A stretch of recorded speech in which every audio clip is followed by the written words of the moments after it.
अदानी जी का अरेस्ट होना चाहिए, आज अरेस्ट होना चाहिए। माधवी बुच जो हैं, जो उनकी प्रोटेक्टर हैं, जिन्होंने कोई इन्वेस्टिगेशन नहीं किया, उनको हटाया जाना चाहिए।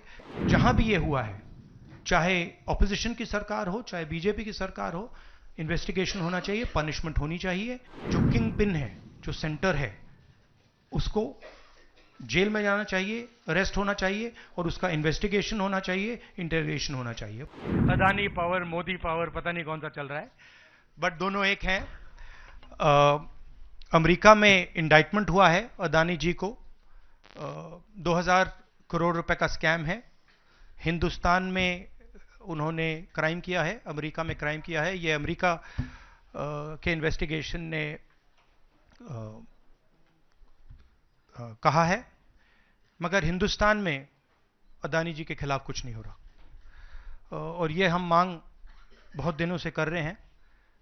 अदानी जी का अरेस्ट होना चाहिए, आज अरेस्ट होना चाहिए।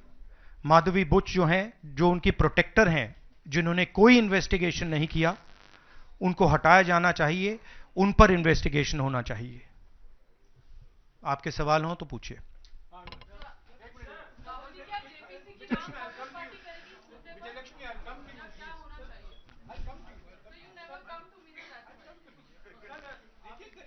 One by one, one by one.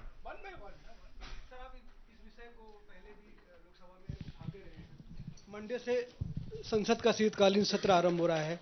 क्या नेता प्रतिपक्ष के तौर पर आप व्यक्तिगत तौर पर इस विषय को उठाएंगे लोकसभा के नहीं, अंदर? देखिए, हम इस मुद्दे को उठा रहे हैं। मेरी जिम्मेदारी है एज एलओपी इस मुद्दे को उठाना। प्रधानमंत्री जी 100% इस व्यक्ति की प्रोटेक्शन कर रहे हैं और इस व्यक्ति ने हिंदुस्तान के एसेट्स लिए हैं, भ्रष्टाचार करके एसेट्स लिए हैं। ये व्यक्ति बीजेपी को पूरा समर्थन करते हैं, पूरा सपोर्ट देते हैं। ये एस्टैब्लिश चीजें हैं। हम दोहराते जाएंगे। जेपीसी की मांग हमारी है, बट हम चाहते हैं कि अदानी जी को एकदम अरेस्ट किया जाए। और हम जानते हैं और हम देश को दिखाना चाहते हैं कि अदानी जी की अरेस्ट नहीं होगी। और इसलिए नहीं होगी क्योंकि हिंदुस्तान के प्रधानमंत्री अदानी जी के पीछे खड़े हुए हैं और उनके प्रोटेक्टर हैं। आप लोग, हिंदुस्तान के युवा, आप लोगों को रोजगार नहीं मिलता, महंगाई बढ़ती जाती है, छोटा सा कोई क्राइम करता है, जेल चला जाता है, मगर अदानी कुछ भी कर ले, हिंदुस्तान के प्रधानमंत्री और एक नेटवर्क, जिस नेटवर्क को हम एक्सपोज करके देश को दिखाएंगे। ये एक व्यक्ति नहीं है, ये अलग अलग पोजीशंस में लोग बैठे हुए हैं और एक एक करके हम आपको दिखाएंगे ये कौन लोग हैं। माधवी बुच का हमने आपको क्लियरली दिखाया है और आगे भी हम आपको रिवील करेंगे ये लोग कौन हैं जिन्होंने हिंदुस्तान को हाईजैक किया है। राहुल जी, यही पूछना चाह रही थी कि जेपीसी की मांग पर क्या विपक्ष के तमाम पार्टियों से भी आपकी बात हुई है? इस पर आप कोशिश करेंगे आने वाले सत्र में? जेपीसी इज इंपॉर्टेंट, जेपीसी होनी चाहिए, मगर अब सवाल यह है कि अदानी जी जेल के बाहर क्यों हैं? अगर कोई भी क्राइम करता है तो नरेंद्र मोदी का कहना है वो उसको अंदर कर देते हैं। और ये जो व्यक्ति हैं जिनको अमेरिकन एजेंसी ने कहा है कि इन्होंने क्राइम किया है, और अमेरिकन एजेंसी ने कहा है कि इन्होंने हिंदुस्तान में क्राइम किया है, ब्राइब्स दी हैं, पावर को महंगा बेचा है, ये सब वहां बोला जा रहा है और प्रधानमंत्री यहां कुछ नहीं कर रहे हैं। और मैं आपको बताता हूं कुछ नहीं कर सकते। अगर वो करना भी चाहें वो नहीं कर सकते हैं क्योंकि वो अदानी जी के कंट्रोल में है। ये मेरा मेन मैसेज देश को ये है। जेपीसी है, अदानी जी के अरेस्ट है, मगर मैं जनता को कहना चाहता हूं, आप नोट कीजिए,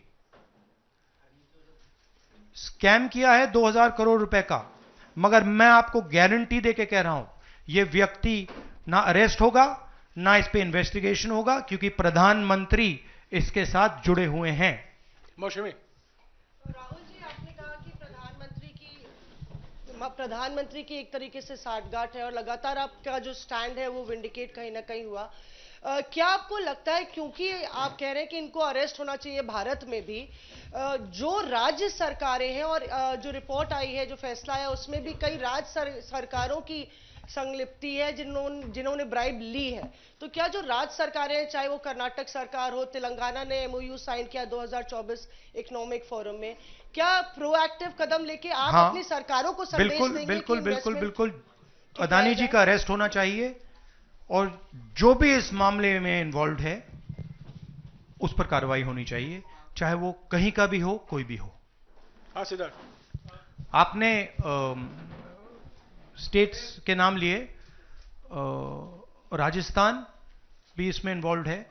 कुछ ही महीने पहले बीजेपी की सरकार ने इसी तरीके का कॉन्ट्रैक्ट राजस्थान में किया, and which is the other state, Maharashtra. And Maharashtra में भी बीजेपी की सरकार ने ऐसा ही कॉन्ट्रैक्ट किया है। वही कॉन्ट्रैक्ट छत्तीसगढ़ में था। तो मेरा कहना है जहां भी ये हुआ है, चाहे ऑपोजिशन की सरकार हो, चाहे बीजेपी की सरकार हो, इन्वेस्टिगेशन होना चाहिए, पनिशमेंट होनी चाहिए, मगर मेन बात है जो किंग पिन है, जो सेंटर है, उसको जेल में जाना चाहिए, अरेस्ट होना चाहिए और उसका इन्वेस्टिगेशन होना चाहिए, इंटरोगेशन होना चाहिए, पता लगाना चाहिए कि इसके पीछे कौन है। हाँ सिद्धार्थ, सर आप कह रहे हैं कि भ्रष्टाचार किया है अडानी ग्रुप ने, और नहीं, मैं नहीं कह रहा हूं। जो जो सामने बात आ रही है। नहीं, आप क्लियर रहिए, मैं नहीं कह रहा हूं। यूनाइटेड स्टेट्स में इन्वेस्टिगेशन हुआ है, एफबीआई ने इन्वेस्टिगेशन किया है, एफबीआई कह रही है। मैं पहले से रिपीट करता जा रहा हूं कि अदानी जी हिंदुस्तान में रोज भ्रष्टाचार कर रहे हैं, मगर ये अमेरिका की फेडरल ब्यूरो ऑफ इन्वेस्टिगेशन ने कहा है। तो क्या सर अब जो विपक्ष की सरकारें हैं, जहां जहां पर अडानी की जो प्रोजेक्ट्स हैं, उनका भी अब रिव्यू होना चाहिए कि किस चीजों से दिए गए हैं और क्या बॉयकॉट करेगा विपक्ष? मैंने कल 2-3 दिन पहले एक प्रेस कॉन्फ्रेंस में बिल्कुल साफ कहा है, जहां भी करप्शन है वहां पे इन्वेस्टिगेशन होनी चाहिए, मगर इन्वेस्टिगेशन अदानी जी से शुरू होगी, और जब तक अदानी जी अरेस्ट नहीं होंगे तब तक क्रेडिबल बात नहीं बनेगी। तो शुरुआत वहां से है, अदानी जी को अरेस्ट कीजिए, उनका इंटेरोगेशन कीजिए, और फिर जो भी इसमें इन्वॉल्व है पकड़िए, और एंड में मैं आपको बता रहा हूं नरेंद्र मोदी जी का नाम निकलेगा, क्योंकि बीजेपी की पूरी फंडिंग, पूरा फंडिंग स्ट्रक्चर इस व्यक्ति के हाथ में है। इसीलिए प्रधानमंत्री चाहे भी कुछ नहीं कर सकते हैं। एक प्रकार से अदानी जी ने हिंदुस्तान को हाईजैक कर लिया है, हिंदुस्तान अदानी जी के ग्रिप में है, इसलिए उनके हिंदुस्तान के एयरपोर्ट्स, पोर्ट्स, डिफेंस इंडस्ट्री, ये पार्टनरशिप है। एक तरफ नरेंद्र मोदी जी और एक तरफ अदानी जी, और मैं आपको यहां कह रहा हूं कि नरेंद्र मोदी जी अदानी को अरेस्ट नहीं कर सकते हैं। कैपेबिलिटी नहीं है हिंदुस्तान के प्रधानमंत्री की कि वो अदानी जी को अरेस्ट करें, क्योंकि जिस दिन उन्होंने अदानी जी को अरेस्ट किया उस दिन वो भी जाएंगे।